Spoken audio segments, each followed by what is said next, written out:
जय श्री राम। मैं सीमा धर्मधारा चैनल पर आप सबका स्वागत करती हूँ। आशा करती हूँ आप सभी स्वस्थ एवं प्रसन्न होंगे। महर्षि वाल्मीकि रामायण के बालकांड में आज हम 47वां और 48वां अध्याय पढ़ेंगे। उससे पहले अगर अभी तक मेरा चैनल सब्सक्राइब नहीं किया तो प्लीज उसे सब्सक्राइब कीजिए, वीडियो को लाइक एंड शेयर कीजिए। तो आइए शुरू करते हैं। सप्तचत्वारिंशः सर्गः। दिति का अपने पुत्रों को मरुद्गण बनाकर देवलोक में रखने के लिए इंद्र से अनुरोध। इंद्र द्वारा इसकी स्वीकृति दिति के तपोवन में ही इक्ष्वाकु पुत्र विशाल द्वारा विशाला नगरी का निर्माण तथा वहां के तत्कालीन राजा सुमति द्वारा विश्वामित्र मुनि का सत्कार। इंद्र द्वारा अपने गर्भ के 7 टुकड़े कर दिए जाने पर देवी दिति को बड़ा दुख हुआ। वे दुर्धर्ष वीर सहस्त्राक्ष इंद्र से अनुनय पूर्वक बोली, देवेश बलशोधन, मेरे ही अपराध से इस गर्भ के 7 टुकड़े हुए हैं, इसमें तुम्हारा कोई दोष नहीं है। इस गर्भ को नष्ट करने के निमित्त तुमने जो क्रूरतापूर्ण कर्म किया है वह तुम्हारे और मेरे लिए भी जिस तरह प्रिय हो जाए, जैसे भी उसका परिणाम तुम्हारे और मेरे लिए सुखद हो जाए, वैसा उपाय मैं करना चाहती हूँ। मेरे गर्भ के वे 7 खंड 7 व्यक्ति होकर 7 मरुद्गणों के स्थान का पालन करने वाले हो जाएं। बेटा, ये मेरे दिव्य रूपधारी पुत्र मारुत नाम से प्रसिद्ध होकर आकाश में जो सुविख्यात 7 स्कंद हैं उनमें विचरे। ऊपर जो 7 मरुद बताए गए हैं वे 7 के गण हैं। इस प्रकार 49 मरुद समझने चाहिए। इनमें से जो प्रथम गण है वह ब्रह्मलोक में विचरे, दूसरा इंद्रलोक में विचरण करे तथा तीसरा महायशस्वी मरुदगण दिव्य वायु के नाम से विख्यात हो अंतरिक्ष में बहा करे। सुरश्रेष्ठ, तुम्हारा कल्याण हो। मेरे शेष 4 पुत्रों के गण तुम्हारी आज्ञा से समय अनुसार संपूर्ण दिशाओं में संचार करेंगे। तुम्हारे ही रखे हुए नाम से तुमने जो मारुदह कहकर उन्हें रोने से मना किया था, उसी मारुदह इस वाक्य से वे सब के सब मारुत कहलाएंगे। मारुत नाम से ही उनकी प्रसिद्धि होगी। दिति का यह वचन सुनकर बल दैत्य को मारने वाले सहस्त्राक्ष इंद्र ने हाथ जोड़कर यह बात कही, माँ, तुम्हारा कल्याण हो। तुमने जैसा कहा है वैसा वैसा ही होगा, इसमें संशय नहीं है। तुम्हारे ये पुत्र देव रूप होकर विचरेंगे। श्री राम उस तपोवन में ऐसा निश्चय करके वे दोनों माता पुत्र दिति और इंद्र कृतकृत्य हो स्वर्गलोक को चले गए, ऐसा हमने सुन रखा है। काकुस्थ यही विदेश है जहाँ पूर्व काल में रहकर देवराज इंद्र ने तपसिद्धि दिति की परिचर्या की थी। पुरुष सिंह पूर्व काल में महाराज इक्ष्वाकु के एक परम धर्मात्मा पुत्र थे जो विशाल नाम से प्रसिद्ध हुए। उनका जन्म अलम्बुशा के गर्भ से हुआ था। उन्होंने इस स्थान पर विशाला नाम की पुरी बसाई थी। श्री राम विशाल के पुत्र का नाम था हेमचंद्र, जो बड़े बलवान थे। हेमचंद्र के पुत्र सुचंद्र नाम से विख्यात हुए।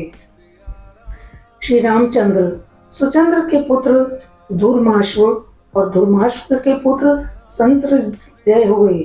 संसृजय के प्रतापी पुत्र श्रीमान सहदेव हुए। सहदेव के परम धर्मात्मा पुत्र का नाम कुशाश्व था। कुशाश्व के महातेजस्वी पुत्र प्रतापी सोमदत्त हुए और सोमदत्त के पुत्र काकुस्थ नाम से विख्यात हुए। काकुस्थ के महातेजस्वी पुत्र सुमति नाम से प्रसिद्ध हैं, जो परम कांतिमान एवं दुर्जय वीर हैं। वे ही इस समय इस पुरी में निवास करते हैं। महाराज इक्ष्वाकु के प्रसाद से विशाला के सभी नरेश दीर्घायु, महात्मा, पराक्रमी और परम धार्मिक होते आए हैं।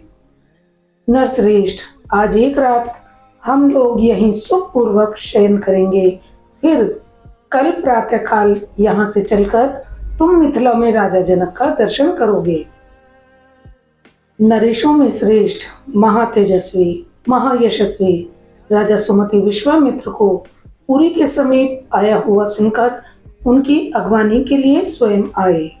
अपने पुरोहित और बंधु बांधवों के साथ राजा ने विश्वामित्र जी की उत्तम पूजा करके हाथ जोड़कर उनसे कुशल समाचार पूछा और उनसे इस प्रकार कहा, मुनि, मैं धन्य हूँ, आपका मुझ पर बड़ा अनुग्रह है, क्योंकि आपने स्वयं मेरे राज्य में पधार कर मुझे दर्शन दिया। इस समय मुझसे बढ़कर धन्य पुरुष दूसरा कोई नहीं है। इस प्रकार श्री वाल्मीकि निर्मित आर्ष रामायण आदि काव्य के बालकांड में 47वां सर्ग पूरा हुआ। अगले अध्याय से पहले एक बार फिर कहना चाहूंगी, अगर अभी तक मेरा चैनल सब्सक्राइब नहीं किया तो प्लीज सब्सक्राइब कीजिए। अष्टचत्वारिंशः सर्गः।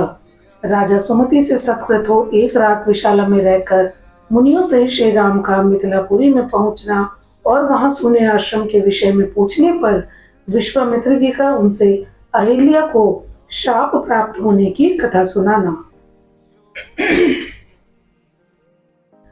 वहां परस्पर समागम के समय एक दूसरे का कुशल मंगल पूछकर बातचीत के अंत में राजा सुमति ने महामुनि विश्वामित्र से कहा, ब्रह्मन आपका कल्याण हो।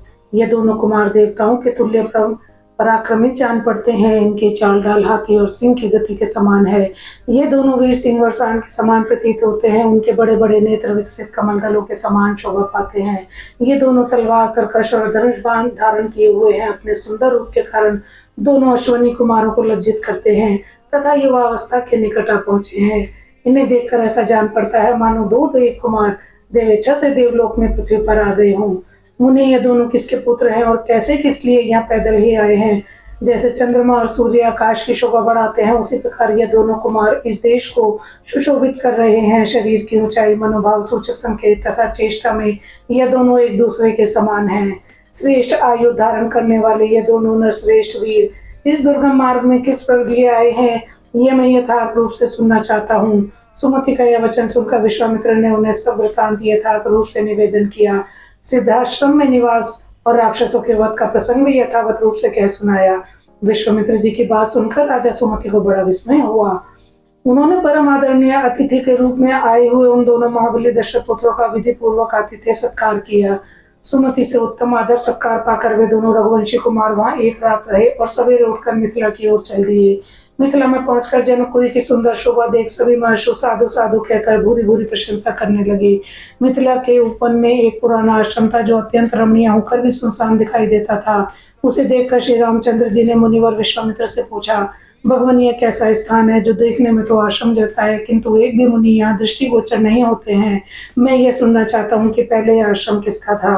श्री रामचंद्र जी का यह प्रश्न सुनकर प्रवचन कुशल महातेजस्वी महामुनि विश्वामित्र ने इस प्रकार उत्तर दिया, रघुनंदन, पूर्व काल में यह जिन महात्मा का आश्रम था और जिन्होंने क्रोध पूर्वक इसे शाप दे दिया था, उनका तथा उनके इस आश्रम का सब वृतांत तुमसे कहता हूँ, तुम यथार्थ रूप से इसको सुनो। नरश्रेष्ठ, पूर्व काल में यह स्थान महात्मा गौतम का आश्रम था। उस समय यह आश्रम बड़ा ही दिव्य जान पड़ता था। देवता भी इसकी पूजा एवं प्रशंसा किया करते थे। महायशस्वी राजपुत्र पूर्व काल में महर्षि गौतम अपनी पत्नी अहिल्या के साथ यहाँ रहकर तपस्या करते थे और उन्होंने बहुत वर्षों तक यहाँ तप किया था। एक दिन जब महर्षि गौतम आश्रम पर नहीं थे, उपयुक्त अवसर समझकर शचीपति इंद्र गौतम मुनि का वेश धारण किए वहां आए और अहिल्या से इस प्रकार बोले, सदा सावधान रहने वाली सुंदरी, रति की इच्छा रखने वाली प्रार्थी पुरुष ऋतुकाल की प्रतीक्षा नहीं करते हैं। सुंदर कटि प्रदेश वाली सुंदरी, मैं इंद्र तुम्हारे साथ समागम करना चाहता हूँ। रघुनंदन महर्षि गौतम वेश धारण करके आए हुए इंद्र को पहचान कर भी उस दुर्बुद्धि नारी ने, अहो देवराज इंद्र मुझे चाहते हैं, इस कौतूहलवश उनके साथ समागम का निश्चय करके वह प्रस्ताव स्वीकार कर लिया। रति के प्रस्ताव से पश्चात उसने देवराज इंद्र से संतुष्ट चित्त होकर कहा, सुरश्रेष्ठ, मैं आपके समागम से कृतार्थ हो गई। प्रभु, अब आप शीघ्र यहाँ से चले जाइए और देवेश्वर महर्षि गौतम के कोप से आप अपनी और मेरी सब प्रकार से रक्षा कीजिए। तब इंद्र ने अहिल्या से हंसते हुए कहा, सुंदरी, मैं भी संतुष्ट हो गया। अब जैसे आया था उसी प्रकार चला जाऊंगा। श्री राम इस प्रकार अहिल्या से समागम करके इंद्र जब उस कुटी से बाहर निकले, तब गौतम के आ जाने की आशंका से बड़ी उतावली के साथ वेग पूर्वक भागने का प्रयत्न करने लगे। इतने ही में उन्होंने देखा, देवताओं और दानवों के लिए भी दुर्धर्ष तपोबल संपन्न महामुनि गौतम हाथ में समिधा लिए आश्रम में प्रवेश कर रहे हैं। उनका शरीर तीर्थ के जल से भीगा हुआ है और वे प्रज्वलित अग्नि के समान उदित हो रहे हैं। उन पर दृष्टि पड़ते ही देवराज इंद्र भय से थर्रा उठे। उनके मुख पर विषाद छा गया। दुराचारी इंद्र को मुनि का वेश धारण किए देख सदाचार संपन्न मुनिवर गौतम जी ने रोष में भरकर कहा, दुर्मति, तूने मेरा रूप धारण करके यह न करने योग्य पाप कर्म किया है, इसलिए तू विफल यानी अंडकोशों से रहित हो जाएगा। रोष में भरे हुए महात्मा गौतम के ऐसा कहते ही सहस्राक्ष इंद्र के दोनों अंडकोश उसी क्षण पृथ्वी पर गिर पड़े। इंद्र को इस प्रकार श्राप देकर गौतम ने अपनी पत्नी को भी श्राप दिया, दुराचारणी, तू भी यहाँ कई हजार वर्षों तक केवल हवा पीकर या उपवास करके कष्ट उठाती हुई राख में पड़ी रहेगी। समस्त प्राणियों के से अदृश्य रहकर इस आश्रम में निवास करेगी। जब दुर्धर्ष दशरथ कुमार राम इस घोर वन में पदार्पण करेंगे, उस समय तू पवित्र होगी। उनका आतिथ्य सत्कार करने से तेरे लोभ मोह आदि दोष दूर हो जाएंगे और तू प्रसन्नता पूर्वक मेरे पास पहुंचकर अपना पूर्ण शरीर धारण कर लेगी। अपनी दुराचारिणी पत्नी से ऐसा कहकर महातेजस्वी महातपस्वी गौतम इस आश्रम को छोड़कर चले गए और सिद्धों तथा चारणों से सेवित हिमालय के रमणीय शिखर पर रहकर तपस्या करने लगे। इस प्रकार श्री वाल्मीकि निर्मित आश्रमाण आदि काव्य के बालकांड में 48वां सर्ग पूरा हुआ। संगत जी, अगर इसको पढ़ने में मुझसे कोई भी त्रुटि हुई हो तो प्लीज मुझे क्षमा कीजिए। अभी तक मेरा चैनल सब्सक्राइब नहीं किया तो प्लीज उसे सब्सक्राइब कीजिए। वीडियो को अगर मेरा प्रयास पसंद आ रहा है तो जरूर लाइक कीजिए, शेयर कीजिए। राम जी से प्रार्थना करती हूँ वो आप सभी पर अपनी कृपा दृष्टि सदैव बनाए रखें। अब आप सभी बोलिए जय श्री राम।